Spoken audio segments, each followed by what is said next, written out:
মুখ্যমন্ত্রী মমতা বন্দ্যোপাধ্যায়ের অনুপ্রেরণায় রাজ্য জুড়ে চলছে পথশ্রী রাস্তাশ্রী প্রকল্পের কাজ। সেই প্রকল্পের অর্থানুকূলে সোমবার হলদিবাড়ি ব্লকের হেমকুমারী অঞ্চলে একটি নতুন পাকা রাস্তার নির্মাণ কাজের শুভ শিলান্যাস করা হলো। মেখলিগঞ্জ বিধানসভার বিধায়ক পরেশচন্দ্র অধিকারী প্রদীপ প্রজ্বলন ও নারকেল ফাটিয়ে এই কাজের সূচনা করেন। জানা গিয়েছে, ১.650 কিলোমিটার দীর্ঘ এই রাস্তাটি হেমকুমারী অঞ্চলের সিঙ্গির মোড় সংলগ্ন পাকা রাস্তা থেকে শুরু হয়ে ডাঙ্গাপাড়া মাদ্রাসা মোড় পর্যন্ত বিস্তৃত হবে। ডাঙ্গাপাড়া এপি স্কুল হয়ে রাস্তাটি অমরজিৎ রায়ের বাড়ি পর্যন্ত পৌঁছাবে। দীর্ঘদিনের কাঁচা রাস্তাটি পাকা হওয়ার ফলে স্থানীয় স্কুল পড়ুয়া ও সাধারণ মানুষের দীর্ঘদিনের যাতায়াতের সমস্যার স্থায়ী সমাধান হতে চলেছে। এদিন শিলান্যাস অনুষ্ঠানে বিধায়ক ছাড়াও উপস্থিত ছিলেন হলদিবাড়ির বিডিও রেঞ্জিলা শেরপা, হলদিবাড়ি পঞ্চায়েত সমিতির সভাপতি শৈলবালা রায়, হেমকুমারী অঞ্চলের প্রধান তুলি খাতুন, জেলা পরিষদ সদস্যা আলপনা রায়, পঞ্চায়েত সমিতির সহকারী সভাপতি রাহুল প্রামাণিক, বিশিষ্ট সমাজসেবী ভবেশ চন্দ্র রায়, বেলাল সরকার সহ স্থানীয় তৃণমূল নেতৃত্ব ও প্রশাসনের আধিকারিকগণ। উদ্বোধন শেষে বিধায়ক পরেশচন্দ্র অধিকারী বলেন, মুখ্যমন্ত্রীর ঐকান্তিক প্রচেষ্টায় রাজ্যের প্রতিটি প্রান্তে আজ উন্নয়নের ছোঁয়া পৌঁছে যাচ্ছে। গ্রামীণ রাস্তাঘাট উন্নত হলে মানুষের জীবনযাত্রার মানও উন্নত হবে। এই রাস্তাটি হেমকুমারী অঞ্চলের যোগাযোগ ব্যবস্থায় এক মাইলফলক হয়ে থাকবে।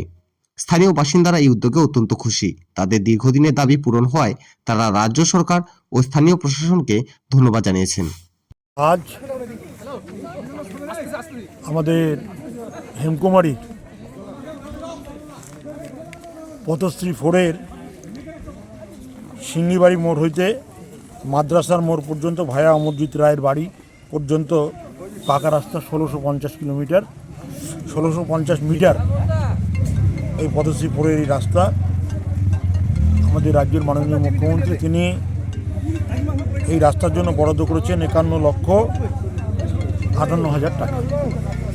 আমরা আশা রাখি এই রাস্তার দীর্ঘদিনের মানুষের দাবি এই উদ্বোধনের মধ্য দিয়ে এই দাবিটা আজকে পূরণ হলো এবং আমরা আশা রাখি যে রাস্তাটা সুন্দর রাস্তা হবে। এই এলাকার মানুষের কাছে আমরা সহযোগিতা চাইছি, রাস্তাটা যখন কাজ করবেন তখন যাতে সকলে একটু সহযোগিতার হাত বাড়ায়। কোথাও গাছ পড়লে তারা গাছটা কাটে এবং রাস্তার দুপাশে মাটি পড়লে মাটি দেওয়ার জন্য তারা একটু সহযোগিতা করে, তাহলে রাস্তাটা সুন্দর হবে বলে আমরা মনে করি। এবং আজকে এই অনুষ্ঠানে উপস্থিত ছিলেন আমাদের বিডিও ম্যাডাম থেকে আরম্ভ করে আমাদের পঞ্চায়েত সমিতির সভাপতি শৈলবালা রায় এবং উপপৌরপতি আমাদের সহকারী সভাপতি, এলাকার প্রধান এবং অন্যান্য আধিকারিক যারা আছেন তারা উপস্থিত ছিলেন।